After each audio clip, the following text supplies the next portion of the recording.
오늘의 큐티 말씀은 욥기 36장 37장 말씀입니다.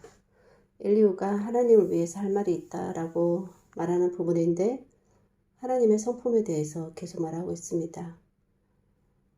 그리고 욥에게 한 말은 하나님께서 하신 일을 기억하고 높이라. 하나님은 놀라운 음성을 내시며 우리가 헤아릴 수 없는 큰일을 행하시린다. 그래서 결론적으로 전능자를 우리가 찾을 수 없나니 권능이 지극히 크사 정의나 무한한 공의를 굽히지 아니하신다. 사람들은 그를 경외하고 스스로 지혜롭다 하는 모든 자를 무시한다.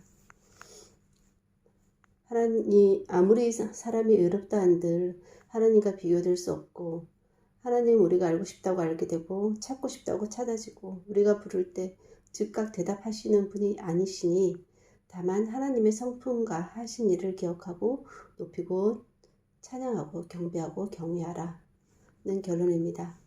엘리후가 욥과 같은 환난에 빠진 상황이라도 이렇게 이성적으로 말할 수는 있을지 모르겠지만 감정적으로는 받아들일 수 없어도 이성적으로 하나님에 대한 지식을 끄집어내서 결코 욥처럼 자신의 의인됨을 스스로 변호하고 하나님께 항변하는 말은 하지 않을 것 같다는 생각이 듭니다. 현재 자신의 믿음이 나중에 어떻게 될지 누가 장담할 수 있겠느냐마는 기본적으로 꼭 붙잡아야 할 하나님에 대한 개념, 하나님을 사람의 지식 수준으로 이해하려고 해서는 안 되고 하나님의 그런 개념을 가지고 있으면서 하나님을 비하해서는 안 될 것입니다. 하나님은 어떤 상황과 상관없이 변함 없으신 분이시기에 나의 상황에 따라 하나님을 변화시켜서는 안 될 것입니다.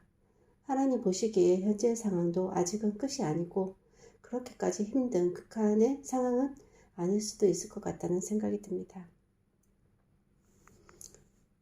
하나님, 사람이 어떻게 욥처럼 그런 극한 상황이 왔을 때 욥처럼 하지 않는다라고 누가 보장을 할 수 있겠습니까?